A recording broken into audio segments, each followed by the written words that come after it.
Assalamualaikum warahmatullahi wabarakatuh. Bertemu dengan saya di dalam seri kuliah sejarah maritim Indonesia. Pada beberapa kesempatan yang akan datang kita akan berbincang mengenai sejarah maritim. Untuk seri yang pertama ini saya akan memfokuskan mengenai fakta maritim Indonesia. Apa yang membuat Indonesia dapat disebut sebagai negara maritim, atau lebih tepatnya kita mengenal sejarah maritim Indonesia.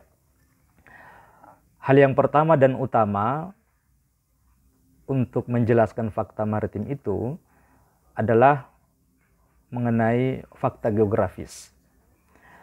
Kalau kita melihat peta, nampak jelas bahwa Indonesia itu adalah suatu wilayah yang sebagian besarnya adalah laut yang ditaburi oleh ribuan pulau. Ada 17.508 pulau. Dari jumlah itu yang bernama baru 5.707 pulau dan yang belum bernama sebanyak 11.802. Nah, seperti biasa kita pelajari di bangku sekolah, bahwa Indonesia itu berada di antara dua posisi silang. Dua samudra, Samudra Pasifik dan Samudra Hindia, dan dua benua, Asia dan Australia. Kondisi ini tentu akan mempengaruhi jalan sejarahnya. Melihat fakta geografis Indonesia yang separuhnya adalah laut, kita seringkali diperhadapkan pada satu wacana mengenai laut bagi masyarakat Indonesia, yakni sebagai pemisah ataukah penghubung. Tentu hal ini sangat bergantung pada pengalaman setiap orang dalam berinteraksi, dalam memanfaatkan laut. Apabila laut telah berhasil diarungi, maka laut akan menjadi penghubung bagi suatu masyarakat. Sebaliknya, bila laut belum dapat diarungi, maka selama itu pula laut bagi masyarakat itu menjadi pemisah. Apa artinya? Bahwa sebetulnya sifat laut yang memisahkan dan menghubungkan itu sangat ditentukan oleh kemampuan mengatasi jarak atau kemampuan mengarungi lautan. Ini juga sama seperti gunung. Bagi masyarakat yang tidak bisa mendaki gunung, melewati gunung itu, maka selamanya gunung itu akan menjadi pemisah antara di mana ia berada dengan tempat lain di seberang gunung sana. Seperti itu jugalah kita memaknai laut bagi masyarakat bahari dan masyarakat Indonesia pada umumnya. Jadi ini satu hal yang seringkali menjadi bahan perbincangan kita. Fakta yang kedua adalah kita tinjau secara konseptual. Ada satu istilah yang seringkali digunakan untuk menjelaskan Indonesia, yakni archipelagic state, yang seringkali diterjemahkan sebagai negara kepulauan. Tetapi saya ingin mengajak Anda semua untuk melihat asal-usul kata ini. Dari kata archipelago, ini dari bahasa Latin, yang terdiri dari dua unsur kata, arch, yang artinya utama, dan pelagos, artinya laut. Jadi archipelagos itu artinya laut yang utama. Ditambahkan dengan kata state, negara, maka dapat diartikan sebagai negara dengan laut yang utama, atau yang utama adalah laut dari negara yang bersangkutan. Saya lebih senang menyebutnya dengan negara maritim, atau boleh juga kita menggunakan istilah negara kelautan. Nah, jadi ini jelas bahwa tidak ada unsur pulau dalam terminologi kata archipelago. Ini juga yang kadang membuat saya heran. Kata ini sering diterjemahkan sebagai negara kepulauan. Nah, konsep ini sebetulnya berangkat dari fakta geografis yang tadi saya katakan. Kalau boleh kita rincikan lagi, bahwa wilayah laut Indonesia ya, dengan jalur laut atau laut teritorial sejauh 12 mil, totalnya adalah 5 juta kilometer persegi. Dari luas wilayah Indonesia itu terdapat 3,1 juta kilometer persegi adalah laut, atau 62% dari total wilayah yang saya sebutkan tadi. Sedangkan sisanya 38% adalah darat. Ini saya acu pada buku karya Anugrah Nonci, Laut Nusantara. Jadi antara fakta geografis dengan konsep seirama, bahwa yang utama dari Indonesia adalah laut atau pelagos. Nah, lalu mari kita lihat fakta yang ketiga, yakni fakta hukum atau sejarah hukum laut Indonesia. Dari pemisah lalu kemudian menjadi penghubung. Kalau kita belajar sejarah Indonesia, terutama di masa kolonial, di abad ke-17 misalnya, kita sering menemukan sejumlah perjanjian antara VOC Belanda dengan raja-raja Nusantara pasca perang antara kedua belah pihak. Dalam perjanjian itu seringkali dikemukakan bahwa rakyat Nusantara itu dibatasi aktivitasnya di laut untuk berlayar ataupun berdagang. Dan jika itu harus dilakukan, harus dengan persetujuan company atau Belanda. Jadi ini adalah satu bagian bagaimana laut itu kemudian menjadi aspek pemisah di dalam hubungan masyarakat Nusantara antara satu pulau dengan pulau yang lain. Dalam perkembangannya, pemerintah kolonial juga ternyata memantapkan usahanya yang membuat laut terus berkembang sebagai pemisah dalam hubungan antar wilayah. Kita bisa lihat pada Ordonansi Maritim tahun 1939 yang menetapkan batas wilayah laut teritorial adalah 3 mil mengelilingi satu pulau. Artinya apa?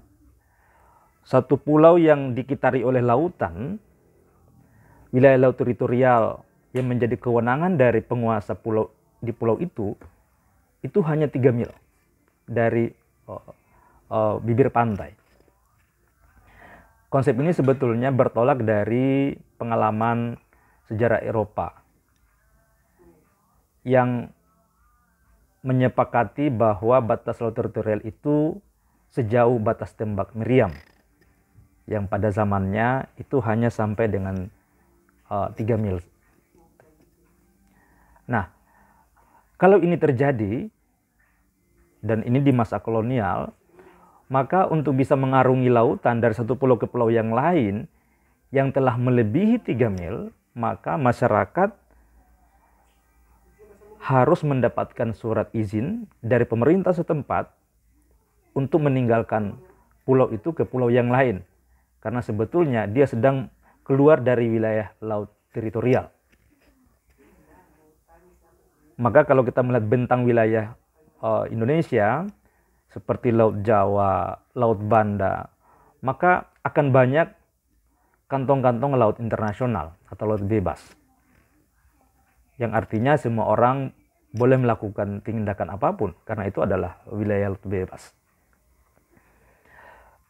Seiring dengan perjuangan bangsa Indonesia, pada tahun 1957, hal itu disadari dengan baik oleh para pendiri bangsa, sehingga tercetuslah ide pada tanggal 13 Desember 1957 lewat Kabinet Juanda. Sehingga konsepsi ini juga kita kenal dengan sebutan Deklarasi Juanda 1957. Dalam deklarasi ini disebutkan bahwa batas laut teritorial Indonesia itu sejauh 12 mil dari titik terluar pulau-pulau.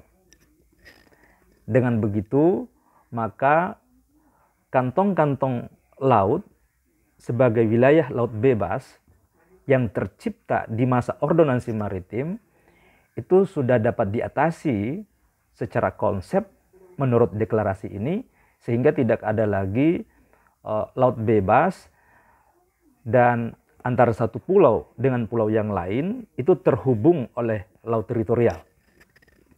Maka dengan begitu antara pulau dengan laut itu dipandang sebagai satu kesatuan yang utuh. Bukan lagi sebagai satu yang terpisah, satu pulau dengan pulau yang lain di luar wilayah teritorial. Nah, posisi penting Deklarasi Juanda sebagaimana disebutkan dalam satu artikel yang ditulis oleh Profesor Adrian Belapian, bahwa sama pentingnya dengan Sumpah Pemuda tanggal 28 Oktober 1928 dengan Proklamasi 17 Agustus 1945. Kalau Sumpah Pemuda itu merupakan satu komitmen, pernyataan sikap untuk menjadi sebuah bangsa dari para pemuda pada tahun 28, pada tahun 1945 lahir sebuah komitmen mendirikan sebuah bangsa, sebuah negara yang kita sebut Indonesia. Dan di tahun 57, bangsa yang dideklarasikan itu wilayahnya ya, meliputi suatu bentang laut yang maha luas yang ditaburi oleh ribuan pulau, yang antara pulau dan lautnya itu merupakan satu kesatuan yang tak terpisahkan. Maka tiga peristiwa penting ini sebetulnya menurut Adrian Belapian harusnya ditempatkan secara sama dalam maknanya bagi perjalanan sejarah bangsa kita. Sumpah Pemuda tahun 28, Proklamasi tahun 45, dan Deklarasi Juanda tahun 57. Kendatipun pada kenyataannya dalam pengalaman bangsa kita memperingati Hari Sumpah Pemuda, kita memperingati proklamasi, namun kita belum memperingati Deklarasi Juanda sebagaimana dua peristiwa penting yang pertama yang saya sebutkan tadi. Nah, konsepsi Deklarasi Juanda ini yang kemudian melandasi lahirnya wawasan Nusantara. bagaimana kita melihat Indonesia sebagai satu kesatuan laut dan pulau-pulau yang ada di antaranya. Untuk memperjuangkan konsepsi ini ternyata tidak mudah. Butuh diplomasi, butuh perjuangan panjang oleh para pemimpin bangsa kita. Setelah berkali-kali konsepsi tentang archipelagic state ini dibawa oleh para diplomat Indonesia dalam berbagai sidang di PBB, mereka berupaya untuk meyakinkan kepada negara-negara lain di dunia bahwa Indonesia adalah negara maritim yang menganut konsep archipelagic state. Perjuangan itu baru membuahkan hasil pada konferensi hukum laut di tahun 1982. Pada konferensi itulah wawasan Nusantara atau asas archipelagic state itu diterima, yang menempatkan laut sebagai wilayah yang ditaburi oleh pulau-pulau. Itu fakta yang ketiga secara hukum. Lalu fakta yang keempat, dan ini saya pikir sangat penting dan relevan dengan sesi kuliah sejarah maritim Indonesia ini, yang saya sebut sebagai fakta historis sejarah.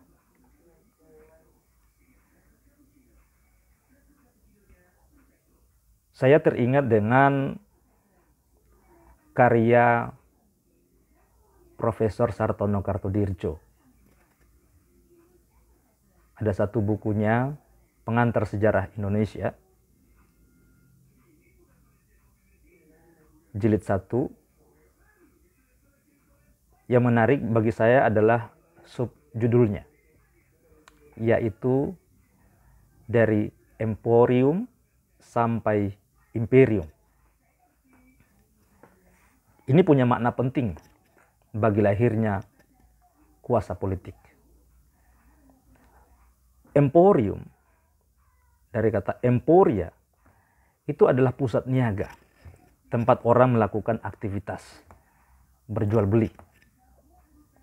Dalam perkembangan awal dalam sejarah bangsa kita, Nusantara di masa lalu, itu ada sejumlah pelabuhan-pelabuhan dagang yang kita sebut emporia. Dalam perkembangannya, emporia ini berkembang tidak hanya menjadi pusat kegiatan ekonomi, tetapi juga menjadi pusat kekuasaan atau politik yang kita kenal dengan kerajaan. Ketika sudah menjadi kerajaan itulah emporia itu sudah sampai pada tahap imperium atau pusat politik. Jadi artinya apa? Konsep ini mengajak kita untuk melihat bagaimana perkembangan sejarah dari pusat niaga menjadi pusat politik atau pusat kekuasaan. Buku ini sangat menarik untuk dicermati dengan baik.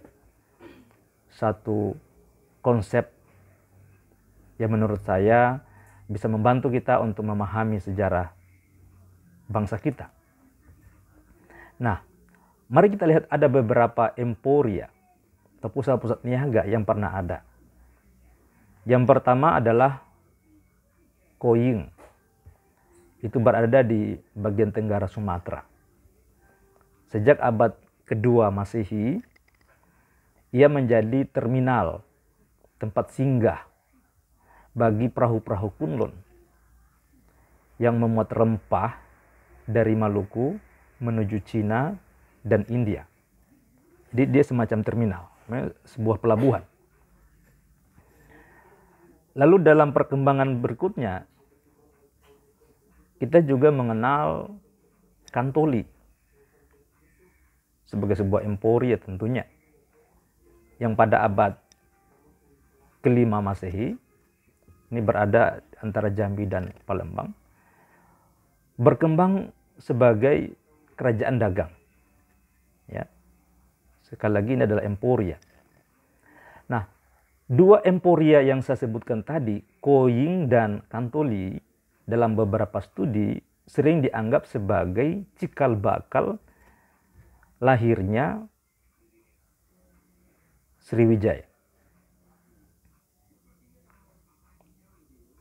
Dan Sriwijaya sendiri dalam beberapa catatan atau karya-karya sejarah disebutkan mulai berkembang itu pada abad ke-7 Masehi sampai dengan abad ke-13, kurang lebih 6 abad. Lalu setelah berakhir Sriwijaya juga kita mengenal Majapahit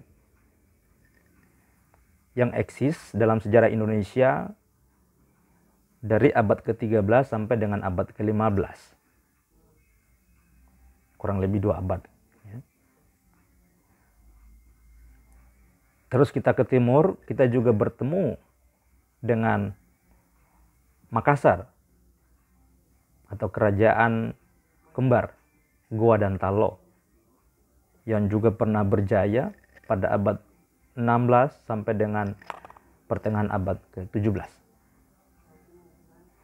Kalau kita bentangkan waktu yang dicakup oleh kerajaan-kerajaan yang bercorak maritim tadi, Sriwijaya sejak abad ke-7, lalu kemudian Majapahit, lalu kemudian Makassar sampai dengan pertengahan abad ke-17. Ini sebuah bentang yang cukup lama dari abad ke-7 sampai dengan abad ke-17. Atau dengan kata lain selama 10 abad. Dan itu adalah abad kejayaan maritim Indonesia. Nah, ini adalah satu fakta. Betapa kita punya kisah kejayaan maritim. Maka genaplah sudah 4 fakta maritim bagi Indonesia. Yang pertama, fakta geografis. Yang kedua, fakta secara konseptual. Yang ketiga adalah fakta hukumnya. Dan yang keempat adalah fakta historis. Terus, bagaimana kenyataan pembangunan? Apakah sudah atau belum mencerminkan fakta maritim tersebut?